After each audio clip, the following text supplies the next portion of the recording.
Líder es aquel que mantiene la esperanza. Un líder desarrolla a otros líderes. Un líder construye. Un líder despierta. Se despierta y despierta a otros. Tú despierta.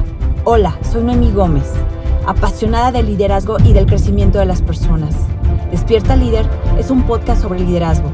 ¿Cuáles son las cualidades de un buen líder? Visión, valores, seguridad, empatía, conocimiento, capacidad para transformar. Y lo más importante, una mentalidad orientada al valor, al propósito, a la estrategia y al bienestar. Te invito a Despierta Líder, un podcast para los que realmente creen que tienen liderazgo y para los que han decidido desarrollarlo. Hola, ¿cómo están? Bienvenidos a su podcast Despierta Líder. Hoy vamos a tener un tema muy interesante, la resiliencia del líder. Y para eso nos acompaña el experto en estos temas que me apasionan. Él es Juan Pablo Pérez Solórzano, es egresado de la carrera de Derecho y también la maestría en Filosofía. Desde el 2008 ha tenido estudios en antropología evolutiva y neurociencias. Ha dedicado por más de 10 años a desarrollar programas de capacitaciones y estrategias de gestión del aprendizaje con enfoque en neuroantropología para instituciones educativas y empresas. Actualmente se encuentra activo como consultor en estrategias de gestión, comunicación y capacitación en el sector empresarial. Pues bienvenido, Juan Pablo. Es un honor tenerte de nuevo con nosotros. Encantadísimo, Noemí, encantadísimo de compartir este espacio contigo y comunicar y compartir estos temas que ahora son muy útiles por la situación en la que nos encontramos, pero después de esta situación van a seguir siendo útiles para toda la vida. Así que hay que poner atención y aprender todo lo que sea pertinente. Sí, y me gustaría empezar con la pregunta. Adelante. ¿Qué es lo que nos hace resilientes? Bueno, primero tratemos de entender de una manera sencilla, práctica, lo que es la resiliencia. Resiliencia es la capacidad que tiene un organismo para aguantar los embates de la adversidad. En la resiliencia se incluye la resistencia, pero no solo eso. Resiliencia también es tu capacidad para reconstruirte o reparar el daño con prontitud, restituirte después de que ha sido menoscabada. Entonces, la resiliencia se compone de dos factores: la resistencia o la contención del daño, es decir, la capacidad de reducir el daño que recibes cuando estás en una situación de adversidad, por un lado, y por otro lado, la capacidad de reponer o reconstruirte una vez que el daño ya está hecho. Y esto aplica para todo, aplica para cuestiones emocionales, cuestiones financieras, cuestiones organizacionales y hasta cuestiones más físicas, ¿no? ¿Cómo sería un ejemplo de situación emocional? La más típica, y si hablamos de delirios de juventud, por ejemplo, es la pérdida de una pareja. ¿Qué tan resiliente eres? No significa qué tanto vas a ser indiferente a la situación de daño, sino qué tan rápido vas a superar el menoscabo emocional. Es decir, si estás en una situación de pérdida, la que tú quieras. Yo puse como ejemplo el tema de perder una pareja, separarse, divorciarse, etc. Y a partir de ahí, estar en una situación de pérdida y de duelo, lo que te tiene emocionalmente lastimado, con dificultad para hacer tu vida normal, distracciones, sentimientos fluctuantes que cambian, que no te ayudan, etc. ¿Cuánto tiempo va a pasar para que vuelvas a ser una persona que funciona y que pueda decir que ya superó el asunto? Porque yo entiendo que después de un divorcio, siguiendo el mismo ejemplo, puedes durar un año emocionalmente mal. 2, también se puede entender, pero ¿qué tal 5 años? O sea, ¿tú entenderías o dirías que es normal que una persona que se ha separado o ha perdido a su pareja, 5 años después siga sin poder funcionar al 100% por esa situación? No, ya pasó demasiado tiempo, ahí falta resiliencia. Así es. Y hablando ahorita de la situación que estamos viviendo, ¿cómo sería un ejemplo de lo que estamos ahorita viviendo nuestros líderes empresariales? Un momento de resiliencia para ellos. Bueno, el líder tiene que ser el primer resiliente, porque un líder es quien le da el soporte más importante a su gente. Entonces, si yo soy frágil, si me rompo con facilidad o si no logro reconstituirme después de haber sufrido algún daño, entonces yo no puedo ayudar a nadie. Yo no puedo ser soporte de nadie. Y repito algo que ya había dicho en el primer programa en el que tuve el gusto de estar aquí, la ley de la mascarilla de oxígeno en el avión. Cae la mascarilla de oxígeno y la regla dice, si alguien que es dependiente de ti está contigo, un niño, etcétera, ponte primero tú tu mascarilla y después se la pones al otro. El principio es que no puedes darle soporte a nadie, ni puedes ser líder de nadie si tú no estás bien, si no estás completo. Por lo tanto, ser resiliente es una tarea, es una asignatura obligada para cualquier persona que pretenda ser líder. ¿De qué depende que sea uno más resiliente que otra persona? Esta pregunta es interesantísima porque nos obliga a reflexionar sobre cómo se desarrolla la resiliencia. Uno podrá reconocer si es resiliente o no. Esto no es unifactorial, no va montado todo en el mismo canal, es decir, uno no es o completamente resiliente o no resiliente. Uno puede ser resiliente para cierto tipo de situaciones adversas y no resiliente en otro tipo. ¿Por qué? Porque la personalidad es muy compleja y muy diversa. Entonces, la resiliencia que yo puedo tener, por ejemplo, para soportar dificultades en el trabajo, quizá no la tengo para afrontar problemas familiares. Entonces, la personalidad resiliente no siempre es completamente resiliente o en todos los ámbitos resiliente. Ok, me estoy quedando en shock. Lo que tú me estás queriendo decir es que una misma persona no es resiliente en todos los aspectos o factores de su vida. Puede serlo, pero puede no serlo. Puede serlo nada más en algunos. Qué interesante. Sí. Basta. Y siguiendo la primera pregunta que me hiciste, lo que nos hace resilientes o cómo se desarrolla la resiliencia. ¿Quién no quiere desarrollar resiliencia? Y más en estos tiempos.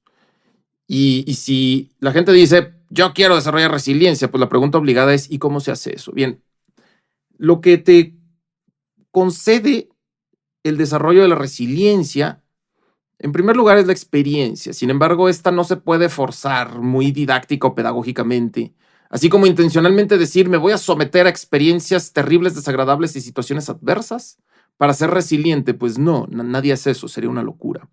Sin embargo, los que ya han sido raspados por la vida de distintas maneras pueden ya haber desarrollado más resiliencia.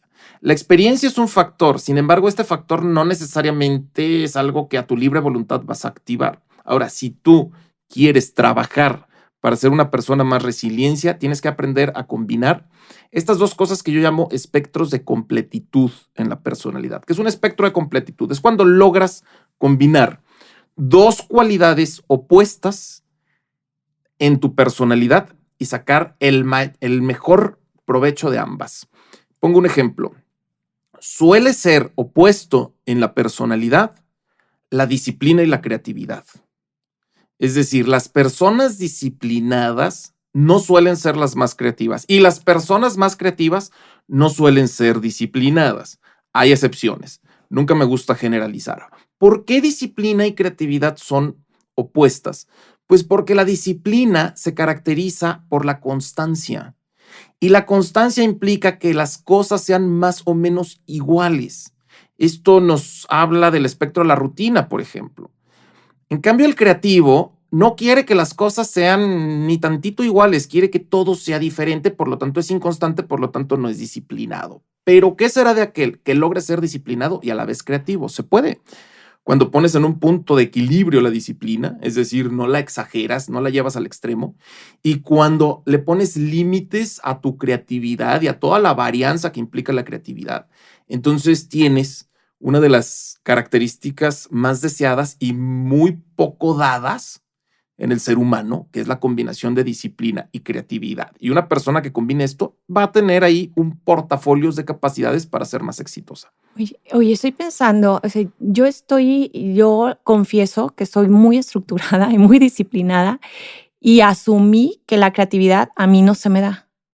No se me da, pero ahorita que estás platicando esta forma de dualidad, de que si se da, es lo que ayuda a ser más resilientes, se me viene a la mente lo que estamos viviendo. estamos encerrados, tenemos que hacer rutina totalmente diferentes, estructurados, poner orden para ser más productivos, pero por otro lado también la situación nos demanda ser creativos y hacer cosas diferentes porque todo es diferente y probablemente tu negocio y tu producto ya no se está vendiendo, ya no se está consumiendo de la misma manera y tienes que buscar la forma totalmente diferente a obtener esos ingresos o esa forma de vivir. Es por eso que está tan difícil ser resiliente. De hecho, acabas de describir muy bien lo que es un espectro de completitud.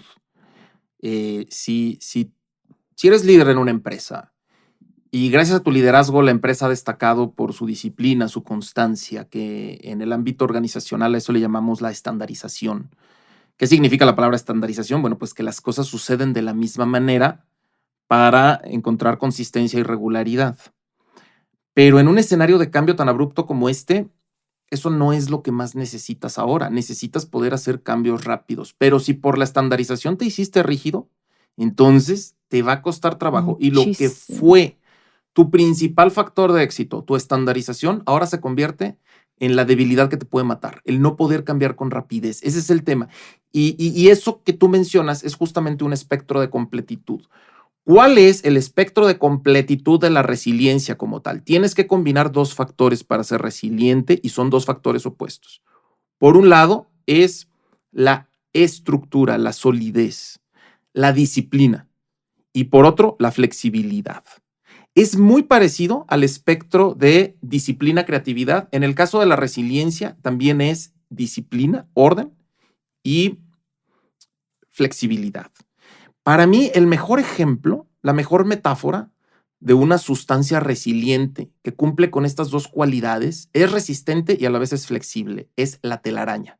La telaraña es el elemento de la naturaleza más resistente y a la vez es hiperflexible. Entonces, lo que un líder hoy en día en estas circunstancias tiene que trabajar es la personalidad de telaraña. Sigue siendo constante y ordenado en lo que te funciona hacerlo, pero también necesitas cierta sabiduría para darte cuenta de que hay cosas en las que la rigidez ya no te suma. O sea, hay aspectos en los que ya no es orden y disciplina, es pura rigidez. Entonces tenemos que ser hábiles para cambiar. Por eso siempre recomiendo mucho a los que son gerentes, directores, dueños o están al frente de organizaciones, a los que quieren ser cada vez mejores líderes, suma a tu equipo personas de ambos modos, de ambos tipos. Ten a tus disciplinados estructurados y ten a tus flexibles creativos, porque difícilmente encuentras al que te combina las dos cualidades. Ahora, el que quiera ser resiliente, que mantenga la consistencia, la disciplina, pero que también se dé más a la flexibilidad. ¿Por qué? Porque solo siendo flexibles puedes implementar cambios a gran velocidad.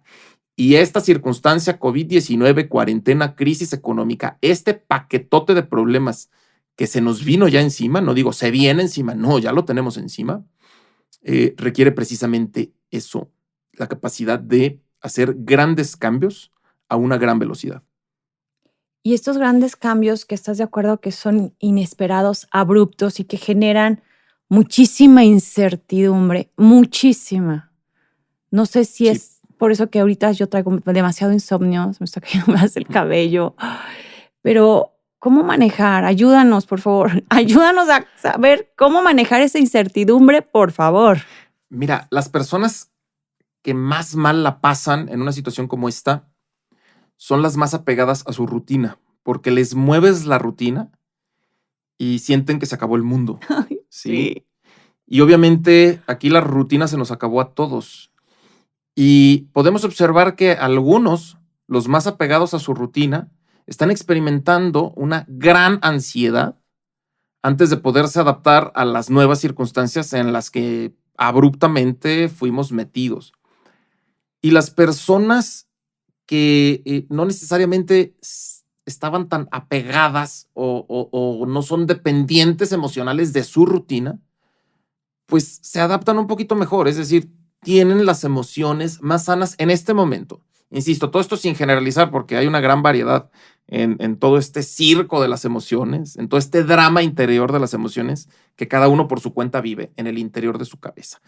Pero efectivamente, Noemí, son tiempos de incertidumbre. Y mira, no es un mes de incertidumbre, no son 2 meses de incertidumbre. Viene toda una era de incertidumbre. Dios santo. Y tenemos que aprender a sortearla. ¿Cómo manejar esa incertidumbre? Pues es una pregunta muy incierta. Sí. No hay certidumbre para responder esa pregunta. No, sí hay manera. Mira, cuando menos tenemos que configurar escenarios. La incertidumbre quiere decir que hay una gran variedad de posibilidades. Lo más probable que pueda pasar no está claro.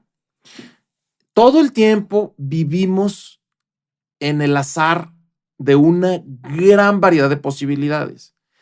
Te pueden pasar cosas extraordinarias, muy buenas, inesperadas, y te pueden pasar cosas terribles, inesperadas. Es decir, todos jugamos a la ruleta de no me gusta la palabra suerte, del azar, ¿sí?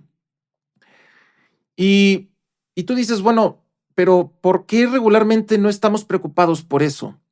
¿Por qué no te vas a la cama pensando que tal vez al día siguiente te dé un infarto?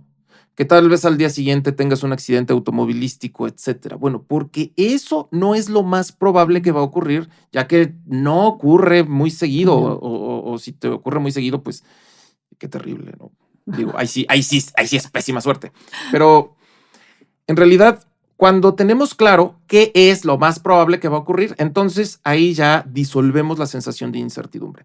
Como ahora, eso más probable que va a ocurrir no lo tenemos tan claro, o si lo tenemos claro, es algo que nunca ha ocurrido, y aunque esperamos, por ejemplo, los impactos que se han anunciado en los medios oficiales sobre la pandemia, la crisis económica, etcétera, aún así, por más que te lo anuncien, resulta difícil de imaginar porque no lo hemos vivido. De aquí que lo que tenemos que hacer es usar la imaginación, pero usar la imaginación con lógica. Esto nos lleva a formular escenarios posibles. Yo sugiero a todas las personas que escuchan esta emisión que formulen 4 escenarios posibles desde su situación, 4 escenarios en tu vida personal y en tu empresa, de acuerdo con las posibilidades de evolución del problema que vivimos. ¿Por qué 4 escenarios? Porque yo sugiero tener el escenario optimista, el escenario menos optimista. No, voy a corregir para que quede más claro. Primer escenario, muy optimista. Segundo escenario, moderadamente optimista. Tercer escenario, moderadamente pesimista. Y cuarto escenario, el muy pesimista. Entonces, tenemos que contemplar una variedad de escenarios. Y yo sugiero que hagan un ejercicio en papel. Tomen una hoja, divídanla en 4. En una parte vas a ser muy optimista, en la otra moderadamente optimista, en la siguiente moderadamente pesimista y en la última muy pesimista. Implica cómo concibes tú cada uno de esos escenarios y qué harías en cada uno de esos escenarios. He hecho este ejercicio, sobre todo en los cursos y mentorías que a distancia me ha tocado atender en esta temporada, y cuando se hace bien, pierdes muchísimo peso de incertidumbre, porque soy consciente de los escenarios posibles, aunque no todos los escenarios posibles son igualmente deseables. Hay escenarios deseables y escenarios indeseables, pero cuando menos sé qué voy a hacer en cada uno de estos escenarios. Y después está el paradigma del quinto escenario. ¿Cuál es el quinto escenario? El quinto escenario es otro imprevisto que no pudiste imaginarte en ninguno de los 4 anteriores. Y simplemente ser consciente de que también puede haber un escenario cisne negro, porque cuando aparece un cisne negro como el COVID-19, generalmente viene con sus hijitos. Ay, ¿sí? No me digas. Sí, pues es que un problema genera otros. Es como un terremoto que cuando sucede, pues esperas las réplicas, ¿no? Sí. Entonces, el quinto escenario es ese en el que tú eres consciente de que estás a ciegas y simplemente tienes que aceptar que algo extraordinario puede volver a ocurrir. No necesariamente algo malo, puede ser algo bueno. ¿Qué tal que mañana anuncian ya la confirmación de la cura? ¿sí? Y que además es facilísima. Es más, ¿qué tal que descubren que una sustancia que todo el mundo tiene en su casa te vacuna del coronavirus? Sería ideal. Entonces te dicen, ay, descubrimos que con miel de abeja se quita. Bueno, obviamente eso no va a pasar, estoy exagerando. Pero por poner un ejemplo, es que así como hay cisnes negros, pues también hay cisnes blancos. Líder, en unos segundos volvemos a este tema tan interesante. ¿Te gustaría tener más herramientas y seguir aprendiendo? Te invito a leer mi libro Entre tiburones y millennials y a que te pongas en contacto conmigo en www.noemigo.com o por correo contacto@noemigo.com. También para más contenido sígueme en mis redes, Facebook Noemigo MX, en Instagram Noemigo_coaching y en Twitter Noemigo_coach. ¿Listos? ¡Volvemos! Y entonces, ¿cuáles serían esas acciones prioritarias para las organizaciones? ¿Qué tendrían que hacer? O sea, ya a modo de acción en forma prioritaria, en orden. ¿Qué tendrían que hacer? Pues mira, regularmente las organizaciones, los negocios, jugamos a ganar, jugamos a construir, a cumplir objetivos, a alcanzar metas. En una situación como esta, el juego cambia. En este momento juegas un poquito más a no morirte, a sobrevivir. Entonces, ¿cuáles son las acciones de contención para preservar un proyecto, para preservar un negocio, para preservar una empresa? Y esto es importante porque el tema de las fuentes de empleo que se pierden a causa de la cuarentena es uno de los más grandes problemas sociales que involucra todo este escenario complicado. Pero primero, sé consciente de todo aquello que en el actual escenario podrías perder. Y ponlo en una lista. Puedes perder clientes, puedes perder proveedores, puedes perder liquidez, puedes perder capacidad de mantenimiento de equipo, porque resulta que durante la cuarentena no puedes darle el mismo mantenimiento a tu equipo si es que operas con un modelo productivo industrial, de maquinaria, etcétera, etcétera. Haz una lista de todo lo que puedes perder. Y de todo eso, ya una vez que sientas que tu lista está completa, cosas importantes que podrías perder. Si la lista está completa, entonces comienza a ordenar todo eso con un criterio de importancia y de prioridad. De todo lo que hay que cuidar, de todo lo que hay que proteger, ¿qué es lo número uno? ¿Qué es lo más importante? ¿Sí? Y bueno, pues primero son las cuestiones humanas, siempre van en primer lugar. Segundo, las cuestiones que pueden impactar más en la supervivencia del proyecto, del negocio, de la organización, etc. Y una vez que tengas claro cuál es tu prioridad, también separa y distingue qué cosas podrías perder sin que eso te mate. Hay que separar aquello que no te puedes permitir perder, porque si lo pierdes, el negocio muere. De aquello que sí podrías perder y más adelante lo recuperamos. Entonces, enfoca todas tus energías en preservar eso que necesitas para que el negocio pueda sobrevivir. Por ejemplo, algo que va de cajón en este ejercicio es, tenemos que preservar la mayor cantidad de clientes posibles. Por lo tanto, tengo que ser empático, saber en qué situación van a estar mis clientes y a partir de ahí, ser creativo para hacer ofrecimientos, ser flexibles para dar facilidades y que de alguna manera los clientes sientan una conexión empática conmigo para que no se vayan.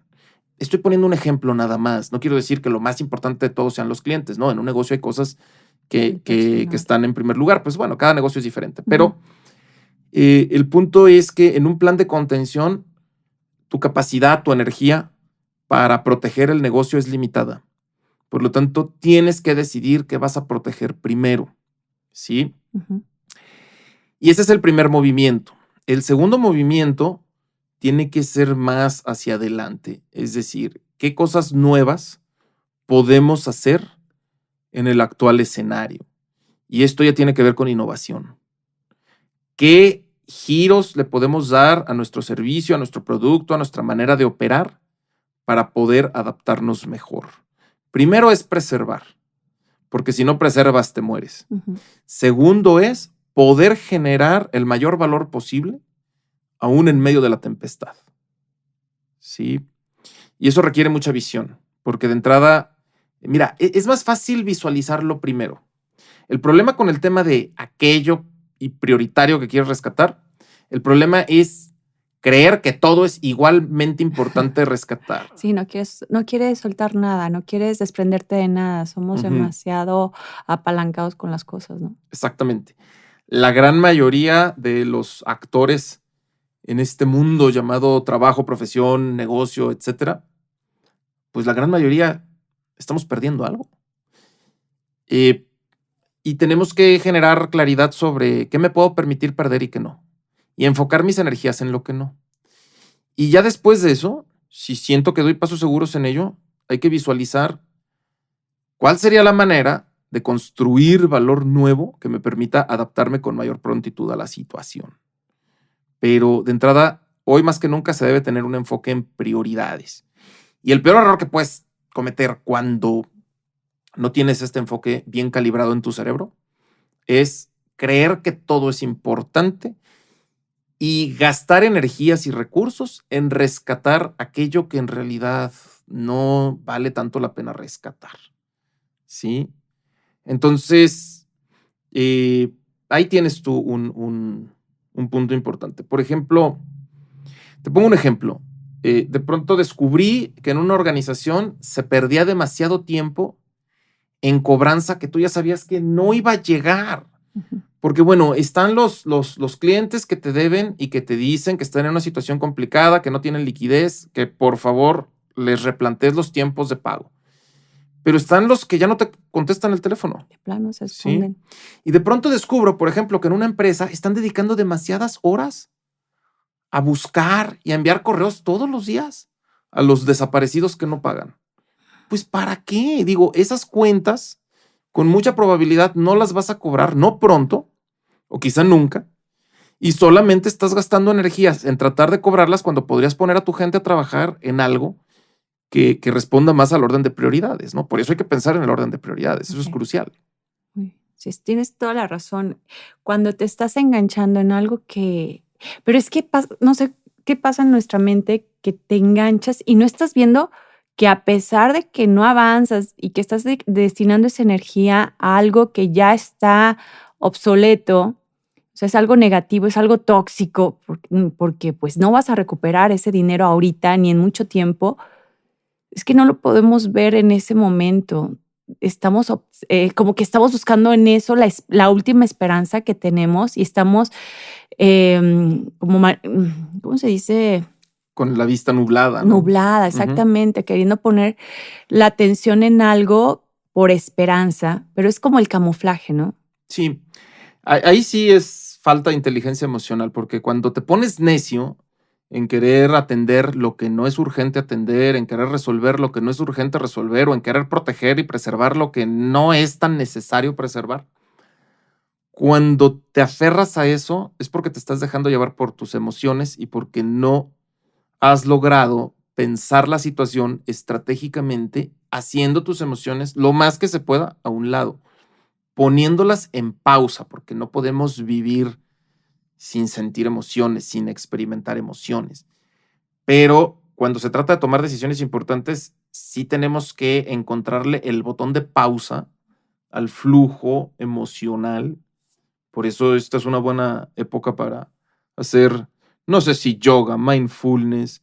Tienes que disciplinar tu mente, silenciarla para que pueda pensar mejor y ahora sí ver con claridad qué es lo importante y qué es lo que hay que hacer. Eso equivale a quitar ese velo, quitar ese humo que te impide darte cuenta de lo que te tienes que dar cuenta, ¿no? Entonces, pensar con claridad antes de tomar decisiones. Haz algún tipo de ejercicio para apaciguar, aunque sea momentáneamente, las emociones, el estado de alerta, etcétera. ¿Sí? Pero sí es algo muy importante. Primero, reconoce tus prioridades. Protege lo prioritario. Acepta que no vas a poder preservarlo todo. Cada situación es diferente. Separa lo que a fuerzas tienes que preservar de lo que podrías dejar ir. Y no dejes de pensar que también en esta situación hay valor nuevo que construir. ¿En dónde está? Si sientes que tu parte importante a proteger está a salvo, entonces vas a tener libertad mental de ser creativo para construir valor nuevo. Pero primero es estar a salvo y primero es poner la organización, la institución, el negocio a salvo. Sí, sí, es cierto, porque se me viene a la mente todo eso de, ay, hay que ser feliz, piensa en lo positivo, sé optimista. Oye, ¿cómo me pides ser optimista cuando todavía no aseguro lo básico, que es la necesidad de comer, de que mi hija esté enferma y cómo voy a sacarla adelante si no tiene salud? Entonces, es muy importante que si aseguremos lo indispensable, ya sea económicamente, también en la salud. Y ya después empezar a hacer una lista, como tú dices, que estás dispuesto a soltar, a desprenderte y enfocarnos en lo que sí puedo mantener para luego ya generar valor a lo que necesita mi gente, mi equipo, mis clientes, mi familia, ¿no? Ahora, ¿cómo vas a generar valor si no eres capaz de ver el detalle y el montón de las necesidades nuevas que surgen? A final de cuentas, todos los negocios, toda profesión, toda actividad humana que genere valor obedece a necesidades. En este cambio de escenario en el que nos encontramos, cambian las necesidades, cambia la urgencia, de pronto cosas que eran deseables y se vendían bien por ser deseables, pues ahora ya no se venden porque no son necesarias. Siguen siendo deseables, pero ya no son necesarias. ¿Cómo compra la gente ahora? Pues en orden de prioridad y urgencia, lo importante, en eso vamos a gastar el dinero. Pero resulta que hay un ramo de necesidades nuevas que surgen y no creas que son tan obvias de verlas. No, están muy escondidas. Se Están necesita muchísima escondidas. creatividad, se necesita Sí. salir de la caja, de la zona de confort. Ujú. Y sí es cierto, o sea, hay que ver esas nuevas necesidades y sobre todo hay que ver también, me gusta a que nos hagamos una pregunta para encontrar valor a lo que la sociedad, el mercado, tus clientes quieren pregúntales. ¿Qué problema tienen y cómo se los puedes tú solucionar? Si tú les solucionas la vida, la situación, el momento, para ellos es algo valioso. Entonces, soluciónales algo para que sea atractivo.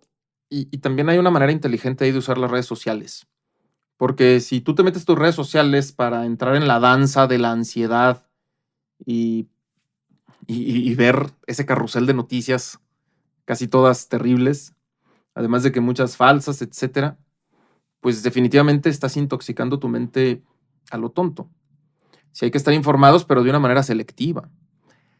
¿Qué uso inteligente le podemos dar a las redes sociales en esta situación? Abre la red social que más te gusta y ponte a rastrear necesidades. Trata de usar tu lógica más fina para inferir en lo que está comunicando la gente qué necesidades nuevas alcanzas a ver. Porque las personas en redes sociales hablan muchísimo, dicen muchas cosas. Sin embargo, entre mucho ruido de información inútil que circula en las redes sociales, pocos son los capaces de encontrar los patrones y los detalles que te sugieren que ahí hay nuevas necesidades y también nuevas oportunidades, ¿no? Entonces, preguntarle a la gente, hablar con la gente, todo eso sirve.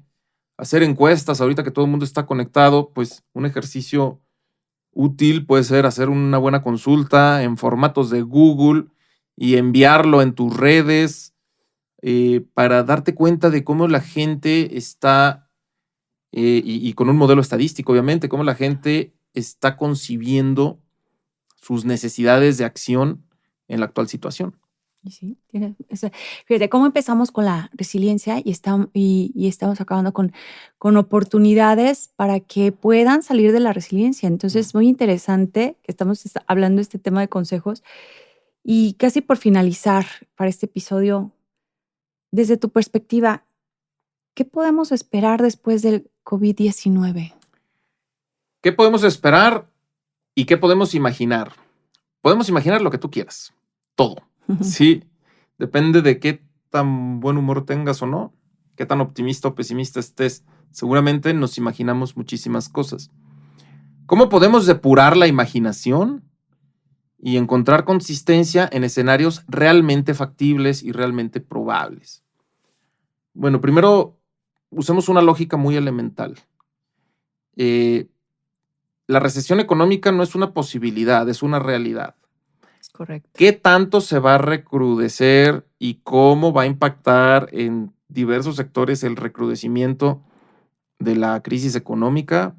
Es algo que hasta cierto punto podemos calcular, pero eh, no del todo.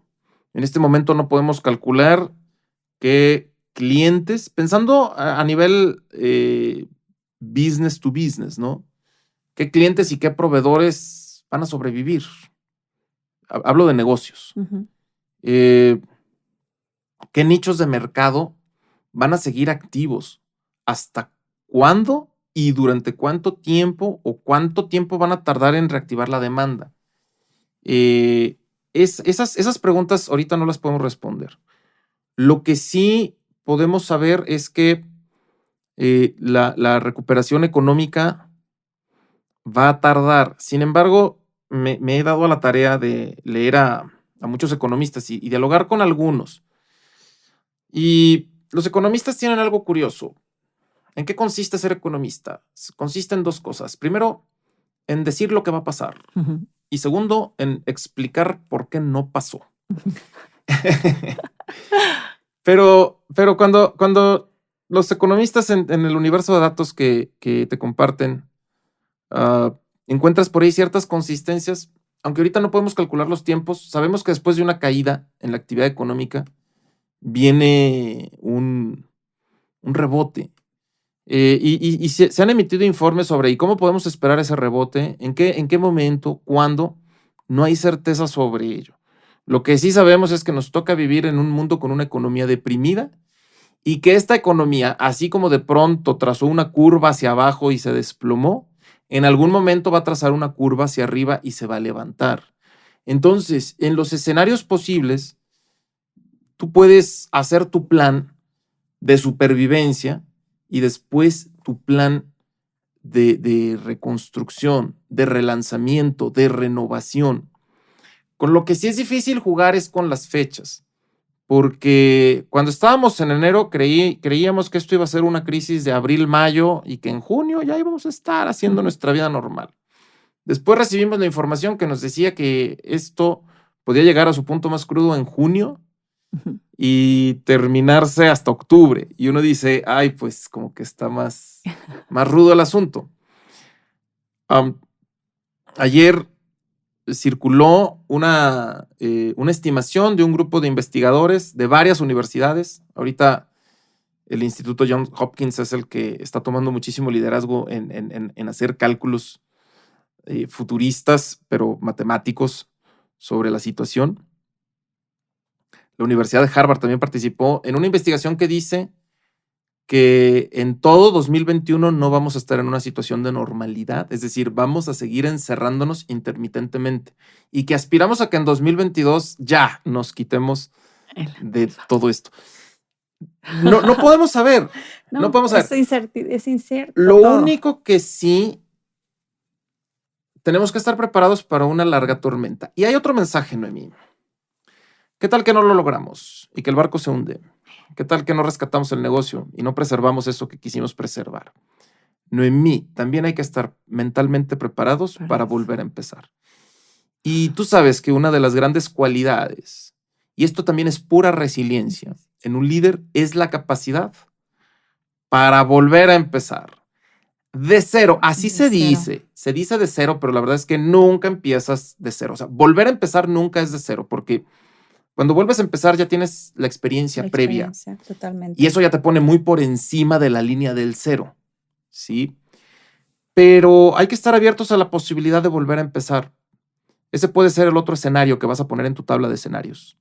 El escenario en el que, bueno, quizá el proyecto que hoy defiendo, quizá no sobreviva, lo tengo que aceptar, voy a hacer todo lo posible, pero quizá no sobreviva.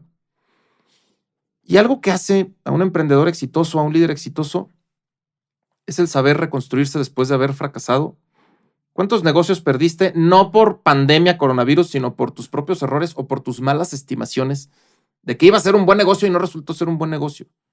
Sin embargo, lo intentaste una y otra vez. Reconstruiste hasta que encontraste la fórmula. La vida de los proyectos, del emprendimiento, de la lucha personal de cada quien es así. Por lo tanto, no hay que pelearnos con la idea de que eso que queremos preservar no se logre preservar y tengamos que volver a empezar. Correcto. Muchas personas que admiro en el ámbito empresarial y personal no han pasado por una, por dos, por varios fracasos, varias fracturas. Y es cierto lo que dice el dicho, ¿no? Lo que no te mata te hace más fuerte y con más experiencia y con una capa de resistencia para lo que probablemente sea tu escenario que todavía no visualizaste tan pesimista, pero que está por venir. Pero ya tienes bastante, ahora sí que callo, y eso es lo que va a hacer que salgas adelante. Te agradezco muchísimo todos los consejos, los aprendizajes que nos dejas para ser más resilientes, para también tomar en cuenta que lo que estamos defendiendo ahorita sea algo, una ventana oscura y que nos abramos a que hay otra posibilidad para generar valor porque están las condiciones cambiando. Pero eso sí, tomar en cuenta que partimos no desde cero porque tenemos la experiencia, pero estar dispuestos a hacer cosas totalmente diferentes y que nunca nos habíamos imaginado que lo podíamos sacar desde nuestro interior, ¿no? Mira, hay que tomar un respiro profundo, fruncir el ceño, mirar de frente y tener fuerza, tener energía y transmitírselo a los demás. Con una actitud prioritariamente optimista, sin dejar de ver la realidad que tenemos ahí enfrente. ¿Sí? Entonces, yo le comunicaría a mi gente en una posición de liderazgo, yo le comunicaría a mi gente, vamos a salir de esta y si no, volvemos a empezar. Excelente frase. Con eso me quedo. Muchísimas gracias. Te agradezco tu tiempo, tu experiencia, tus consejos, porque más de algunos que estamos escuchando esto, estamos dispuestos a considerar que vamos a partir con algo diferente y a soltar muchas cosas y a ser más resilientes. Tiempo de renovarse, así es, Noemí. Muchísimas gracias, Juan Pablo. Nos escuchamos en el próximo episodio. Por favor, despierta tu líder interior. Hasta pronto. ¿Aprendiste algo importante hoy? ¿Qué vas a hacer con ello? ¿Vas a cambiar algo a partir de este momento? Ese es el propósito de Despierta Líder.